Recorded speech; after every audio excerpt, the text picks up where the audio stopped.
Welcome to the Dan Sports Tips NFL preview for week 6 of the NFL season and the college football games on the weekend of the 14th, 15th of October. I will be taking a look at the NFL games and providing some betting value this week. We haven't had the greatest start of the season. We are 7-17. We went 1-1 last week.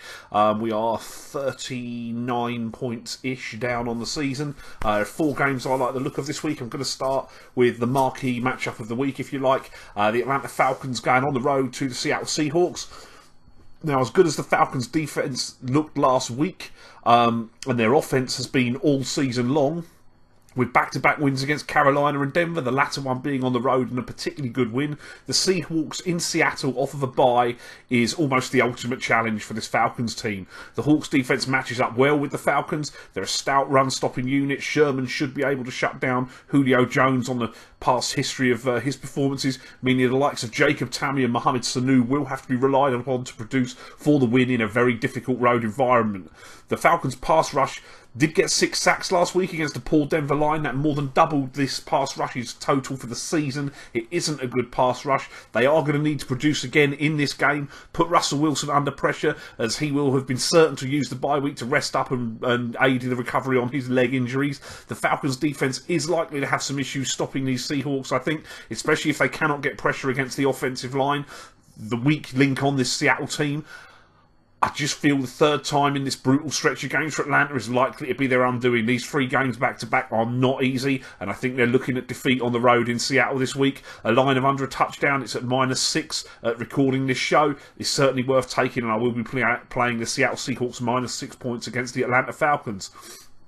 The Philadelphia Eagles hit the road for a divisional matchup against the Washington Redskins. The Carson Wentz bubble might have burst last week as the Eagles lost a game against Detroit despite coming off of their bye week and having extra time to prepare for that game. Detroit are a poorer team than this Redskins unit. The Eagles do now go on the road for a second consecutive week.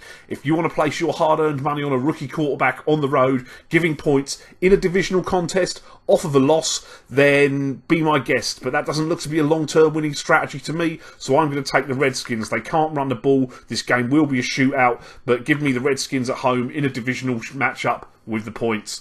Detroit, speaking of them, are hosting the Los Angeles Rams. The Lions have got one of the worst defences in the NFL, according to DVOA, Football Outsiders metric. They will match up against the Rams offence that is putrid on the other side of the ball, and we don't really need to look at metrics to know that. Something's got to give here. The Lions come in off of an upset win against the Eagles at home last week. They now face the West Coast Rams at home in the early time zone. The Rams are a surprising 3-2 despite an inability to score points. The defensive unit has plenty of star power in Los Angeles, but the unit overall is only slightly above average, really. This could well be an ugly game of football, but giving only a field goal to a team travelling across country for an early game does seem to be a positive play in terms of expected value, and I will take Detroit -3 to beat the Los Angeles Rams. And the New England Patriots and the Cincinnati Bengals. Both these teams are capable of scoring points, regardless of what we saw from Cincinnati last weekend against the Dallas Cowboys in the first half. This line is lower than I thought it would be in terms of total points. The best defensive unit on the field is the Patriots against the run. Jeremy Hill looks like he's going to miss this game for Cincinnati, which removes some of the run threat. The Bengals will be down to just Giovanni Bernard. The Patriots are capable of hanging 30 on any team. The Bengals' defence has been pretty much bang on average this year so far. Even if the Bengals struggle early to score points with the absence of the run game, they've still got weapons in the passing game, though it does look like the tight end Eifert will still not be making his first start of the year this week. And as they did last week, they're capable of scoring a couple of garbage time touchdowns at the end of the game. I see very few obstacles with this team achieving a number of 47.5 points, which could be as much as 5 points lower than it should be in my opinion. And I will take the New England Patriots and the Cincinnati Bengals to go over 47.5 points in their meeting this weekend. Moving on to college football, for anyone that hasn't watched the show before, what I do is I take a number of sort of statistics and rankings, compile them, and I come up with ratings that then dictate plays in the college football and how strong those plays are. Plays will be between 1 point and 7 points. Obviously, 7 points being a max bet for us in the college football. I'm going to run through the plays now. I'm going to start with Clemson and North Carolina State. I am going to put 5 points on Clemson, minus 17.5 to beat NC State. Clemson looks set like they could well run the table and get themselves back to the playoff this week. I do think the total, which has gone up a couple of points to 62.5, is a touch on the high side as well. So I'm going to play under 62.5 total points in Clemson and North Carolina State. Kansas State and Oklahoma. Kansas State was shut out in this fixture, I believe, last year. They're getting 13 points start against Oklahoma. I think Kansas State, while they may struggle to run the ball a little bit against this Oklahoma defence, I think they're solid enough defensively and can stick around in the game as well. Obviously, Oklahoma are off of the big game against Texas last week as well. I think 13 points is too many, almost 2 touchdowns. I'm going to play 5 points on Kansas State, plus 13 to beat Oklahoma this week. Alabama and Tennessee. It might, I'm not saying it is, but it might just be time to start believing in Tennessee, because no matter how bad I think they are or how badly they played. Yes, they lost in double overtime last week, but they do keep putting points on the board. Alabama can score against this Tennessee unit as well. They'll probably get some help from some bonehead mistakes by the Volunteers as well. The line for total points is set over 57.5 points. I'm going to take the over in that game. I'm going to put 4 points on Alabama at Tennessee, finishing over the number of 57.5 total points. Indiana against Nebraska. Indiana getting 3 points start in this game. I'm going to play Indiana plus 3 to beat a fairly putrid Nebraska team. 4 points on that one. North Carolina against Miami, away from bad weather like they had last week. I think North Carolina will get back to putting points on the board. I'm going to put 3 points on North Carolina getting a touchdown in a must-win game against Miami this week. Ole Miss, I think, are possibly the most underrated team in the SEC.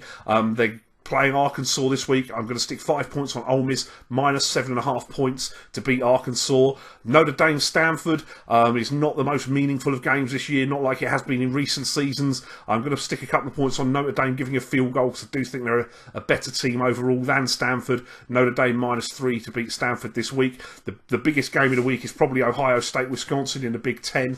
I keep chasing getting Wisconsin beat. I'm going to carry on down this road this week. 4 points on Ohio State after Wisconsin got beat by Michigan. They didn't cover that day. I think Ohio State are probably the best offense that Wisconsin are going to see. I'm not sure that they match up that well. Ohio State 10.5 is the line. I'd rather it was 10, but I will play 4 points on Ohio State minus 10.5 to beat the Badgers this week. The upset special of the week, if you like, Arizona State plus 12.5 to beat Colorado. I'm going to have 5 points on that line. I'm going to throw a couple of points at a very big price on the money line on Arizona State to beat Colorado. Texas Tech plus 1 against West Virginia. I'm not sure the right team's favoured in this game, so I'm going to play Texas Tech getting a 1 point head start. It's virtually a money line bet, obviously. 3 points on that one. Arizona plus 9.5 to beat USC. Still not convinced USC are that good. They're going to need to run the table and win the Pac-12 to get any hope of playing in a meaningful sort of top-level New Year's bowl game. Arizona, I think, will be a challenge for them this week. Nearly 10 points is a lot for this USC team to give. 3 points on Arizona plus 9.5. Rutgers and Illinois. Illinois are not good. Rutgers aren't either, but 6 points. I'm going to take Rutgers plus 6 to beat Illinois, and I'm going to stick a point on Rutgers to win this game on the money line as well. Northwestern tend to play Michigan State fairly tough most years. I'm going to play Northwestern getting almost a touchdown plus 6.5 to beat Michigan State, as the wheels have come off at Michigan State this year. They're not the team that they have been in recent years, and I'm not sure that the lines have quite adjusted yet. I do think it will be a low-scoring game. I will play under 41.5 total points in this game, and I will stick a point on Northwestern to win the game outright on the money line as well. Virginia Tech at Syracuse looks like a high-scoring game to me. The line's set at 68. I will throw a couple of points at Virginia Tech and Syracuse to go over the number of 68 points in the game. Utah minus 7.5 against Oregon State. I was happy to play this game when it was 9 when I first looked at the lines. It's dropped to 7.5. I will play 3 points on Utah minus 7.5 to defeat Oregon State this week. Tulsa against Houston. I'm going to play a point on Tulsa plus 21 to beat Houston. Let's see how Houston rebound now that the undefeated season and any hope of the college football playoff at the end of the season is gone. Often when this happens, teams will lose another game quite quickly. And getting 3 touchdowns, I'm happy to have a play on Tulsa. And the University of Texas San Antonio. I'm going to be playing them minus 3.5 points as well this week. because they're a short road favourite. I wouldn't be doing it in the NFL on a road favourite, as anyone that's watched the show for a decent amount of time will know. But I think UTSA are probably good to win this game. I'd rather not give the hook. It would have been a stronger play with just 3. And moving on to our weekly ACCA. The ACCA this week is going to be 2 points on North Carolina +7. Mississippi -7.5, Arizona State +12.5, Notre Dame -3, and Texas San Antonio -3.5. That 2 points on that will return us 53.04 with Bet365. All of the lines that I've said have been taken with Bet365 just before recording this show. We are obviously up for the season on the accumulators because we've hit 1 already. We are down 137 points because we've had a rough start to the season, but that isn't uncommon with my ratings. They do tend to get stronger as we go through the year. Best of luck if you're joining me with a play. Do please subscribe to my channel. Don't forget to give the video a like. Follow me on Twitter at dansports.tips. I'm here every week through the NFL season and the college football season, giving my selections. I also do daily fantasy sports videos every week for the NFL when I'm here throughout the baseball season as well. Best of luck if you're having a play, and I'll see you next week.